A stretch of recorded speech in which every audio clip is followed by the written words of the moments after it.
Today on Public Eye News, the community will have a chance to talk to Marquette BLP candidates at an upcoming forum. And later, the Michigan Gaming Control Board goes after 6 illegal online casinos operating in the state.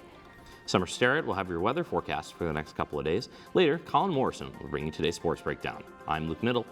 And I'm Ashlyn Shadig. You're watching Public Eye News.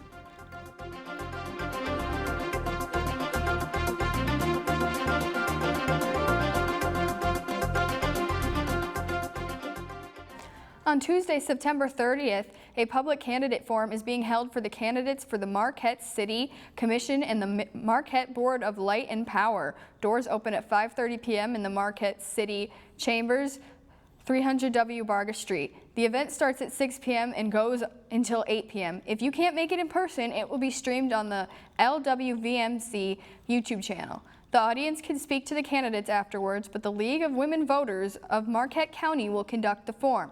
All the questions for the candidates will be the same ones submitted by the constituents. In Houghton County, the DNR's Eastern and Western UP Citizens Advisor Council is set to meet on October 8th. The purpose of this meeting is to hear presentations about the land transaction, updates on the moose research study, DNR's Wolf Abundance Trail camera survey, and the DNR budget. This will take place at 3 p.m. to 5 p.m. Eastern Time in the Roserne Center for Performing Arts. Attendees are encouraged to park in Lot 10 on Townsend Drive. For instructions on how to give public comment, reach out to Christy Dahlstrom at dahlstromk@michigan.gov. Meeting packets and agendas can be found on the council's websites. The Michigan Department of Lifelong Education, Advancement, and Potential, also known as MyLeap, has announced they will be reopening the Native American Resource Guide in collaboration with Michigan State University's Native American Institute. The guide first was published under the name of the Michigan Indian Quarterly by the Michigan Office for Civil Rights in 1988 and ran continuously until 2016. The newly updated resource mainly focuses on connecting families and communities to educational opportunities. Some entirely new sections of the guide include tribal contacts in order to get in touch with local tribal governments and genealogical research tools, which gives access to research familial heritage. For more information and to access the guide, go to nai.msu.edu. And the State Office of Future Electrification has collaborated with the Michigan Economic Development Corporation to create the Advanced Air Mobility Statewide Mobility Challenges. The main purpose of the initiative is to integrate the use of drones to help solve real problems occurring in the world. State departments such as the MSP, the DNR, the MDOT, and the Eagle have all already submitted requests for access to drones for purposes such as data collection and analysis of situational awareness. The creation of the program comes as Michigan Governor Gretchen Whitmer signed Executive Order 2025-4 to help kickstart AAM development. For more information on the program, go to michiganbusiness.org/OFME. And President Trump addressed a rare gathering of top military leaders this morning at Quantico Marine Corps Base in Virginia. He rallied the troops, but also talked about the new focus for the military. Natalie Brand has more details from the White House. Speaking before an unprecedented gathering of the nation's top military brass, President Trump told leaders of the armed services that defending the homeland should be the military's first priority. After spending trillions of dollars defending the borders of foreign countries, with your help, we're defending the borders of our country from now on. He says that includes deploying troops in the National Guard to U.S. cities, singling out what he called Democrat-run cities. Chicago, New York, Los Angeles, they're very unsafe places, and we're going to straighten them out one by one. And this is going to be a major part for some of the people in this room. That's a war, too. It's a war from within. And noted the new mission targeting alleged drug vessels off the coast of Venezuela. If you try to poison our people, we will blow you out of existence. Critics of this rare meeting raised concerns about security and also cost, with military officials traveling from their posts around the world on short notice. There's a little bit of expense, not much, but there's a little expense to that. We don't like to waste it. We'd rather spend it on bullets and rockets, frankly. Defense Secretary Pete Hegseth delivered remarks ahead of the president, calling this a moment of urgency. This urgent moment, of course, requires more troops, more munitions, more drones, more Patriots, more submarines, more B-21 bombers. He also took aim at what he called past initiatives focused on diversity, equity, and inclusion. As I've said before, and will say again, we are done with that. Hegseth also announced a new directive that all combat positions return to the, quote, highest male standard, and he ordered a department-wide review of existing physical fitness standards. Natalie Brand, CBS News, the White House. Now don't touch that dial. We will be right back with your weather and statewide news after this break. Asking tough questions to those in power. Russia right now has you outmanned, outgunned. Is it time to think about a settlement? As a newcomer to Congress, what did you make of the high degree of dysfunction within the Republican conference? I always felt that it was broken. And covering events as they unfold. Opposition fighters have reached the suburbs of the capital, Damascus. PBS NewsHour and PBS News Weekend, every night on PBS and streaming. Welcome back to Public Eye News. I'm Summer Sterrett, ready to deliver your weather forecast. First, let's take a look at our campus rooftop cam, and it's looking really nice outside. The library is getting close to finished. I'm excited. As we take a look at our map, it's going to be 66 and partly sunny up in Houghton. Same conditions down Ironwood, but slightly higher at 76. Iron Mountain 73 with also some partial sun. Menominee 68, also partly sunny. Taking a look at our other side of our map here. Escanaba is going to be 68 and also partly sunny. Manistee is going to be 68 with most sun. Sault Ste. Marie is going to be 7 and all sun. And back here in Marquette, it's going to be 66 and sunny. Taking a deeper look into those conditions, our winds are going to be east at 5 miles per hour, and our barometric pressure is going to be 30.30 and falling. Taking a look at tonight, it's going to be mostly cloudy with a low of 54. Winds are going to be southwest at 5 miles per hour, and our moon phase is in its first quarter. Taking a look at tomorrow, it's going to be partly sunny with a high of 67, a low of 56, and our winds are going to be south at up to 10 miles per hour.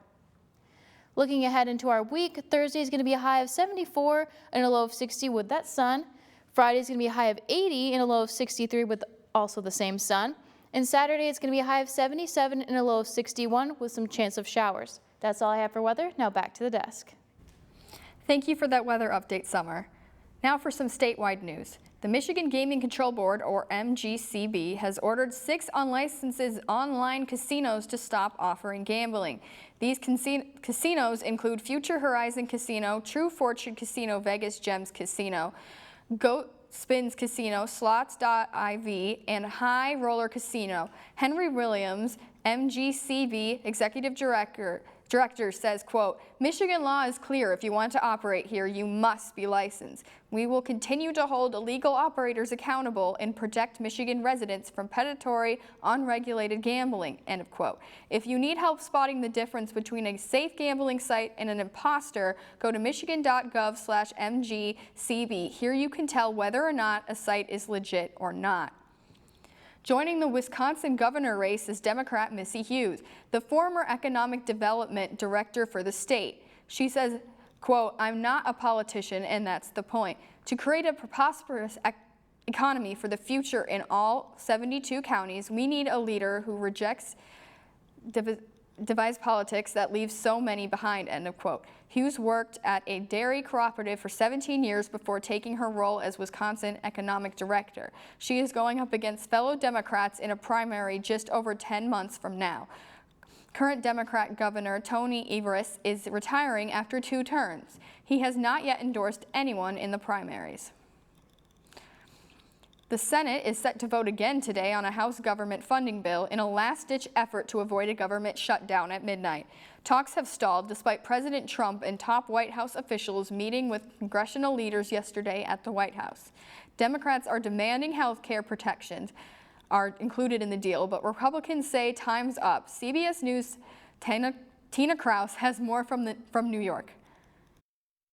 The federal government could run out of funding in less than 24 hours unless Congress cuts a deal. I think we're headed to a shutdown because the Democrats won't do the right thing. A White House meeting yesterday between President Trump, Vice President J.D. Vance, and leaders from both parties ended with lots of finger pointing and no breakthrough on an agreement. It's in the president's hands whether to avoid a shutdown or not. The Republican-led House passed a short-term bill to keep the government funded at current levels through November. But congressional Democrats have put up a counteroffer to keep things running through the end of October. They also want to permanently extend Affordable Care Act subsidies, set to expire at the end of the year, and reverse funding cuts to Medicaid. House Minority Leader Hakeem Jeffries on CNN last night. This is not simply a negotiating tactic. This relates to the well-being and the health of the American people. They're going to have to do some things because their ideas are not very good ones. President Trump and Republicans say the Democrats' demands are unreasonable. Tina Kraus, CBS News, New York. Stick around. After this short break, Colin will be back with a sports report you won't want to miss. An American experience. In the midst of the Vietnam War, Lower Manhattan becomes a battlefield. When I was a student, I just felt we have to fight this. We have to. To us, we grew up that you support the United States of America. The Hard Hat Riot is a microcosm of the polarization that will come to define American life. Hard Hat Riot, an American experience. Tuesday night at 9 on WNMU TV. This is Colin Morrison with your sports news today. And first up is postseason baseball with the 6th-seeded Detroit Tigers, who have won their first postseason game against the Cleveland Guardians 2-1. Cleveland is a familiar opponent to the Tigers, having just won their season series against them and the AL Central, this 3-seed, and home field advantage last week. For Detroit, Tarik Skubal makes his return facing Cleveland after a wayward pitch of his struck David Fry, hospitalizing him. Skubal's pitching was clearly affected by the hit, causing him to have a throwing error, wild pitch, and a balk in one inning. Skubal has clearly recovered mentally since then, having double-digit strikeouts today, reflecting that both he and coach A.J. Hinch say that the only thing on their minds is the excitement of the postseason. We now move on to NMU sports news, starting with the Wildcat hockey team selecting their team captains. For the 2025-2026 season, Tynan Ewart and Nicholas Ardanas are captains, and Caden Galt and Zane Dempsey are alternate captains. Tynan Ewart is reprising his role as a team captain, and the powerhouse player led his team's defensive players in points, assists, and blocks, as well as the best availability, averaging 25 minutes on the ice and playing all 34 games. Senior Nicholas Ardanas was selected as AHCA Comprade All-American Scholar last year and looks to keep his defensive prowess, being 4th in blocks for NMU last year. Both alternate captains, Caden Galt and Zane Dempsey, have transferred from other colleges for their senior years. The Wildcats opened their hockey season on the road against the University of Massachusetts. NMU will then return home against Colorado College and Michigan State, and you can purchase tickets at NMUWildcats.com. Now for the cross-country news. Senior Maddie Szymanski has been named the GLIAC All-Cross-Country Athlete of the Week for the 2nd straight week.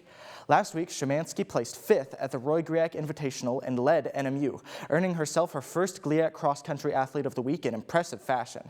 This week, she led the Cats yet again with a 9th place finish in a group of over 200 runners with her season-best 21-minute, 37.1 second finish, easily earning herself her 2nd straight award. I don't think I can run at any pace for 6 kilometers, let alone a 21-minute pace. The NMU women's cross-country team will travel to North Carolina next for the Royals Challenge, and I'm sure Szymanski is looking for the coveted 3-peat GLIAC Cross-Country Athlete of the Week award. That's all I have for sports. Now back to the news desk. Thank you for that sports update, Colin. Say, how about them Tigers, Ashlyn? Seem to be doing very well. Oh yeah, it's awesome to see them. I do have one more story for us, though. The NMU Conservation Crew will be hosting a series of hikes all throughout the month of October to highlight Hiketober, an initiative to raise awareness for mental health. The club will meet at the Outdoor Learning Area Pavilion outside of the Science Building and Weston Hall. For dates and times, email nmucc@nmu.edu. Well, certainly been a very exciting time. Are you going to be going? I think I'm going to try. Mental health is very important, and we need to advocate for it. Yeah. But with that, we're out of time here at Public Eye News Today. I'm Luke Niddle. And I'm Ashlyn Shadig. We'll see you tomorrow.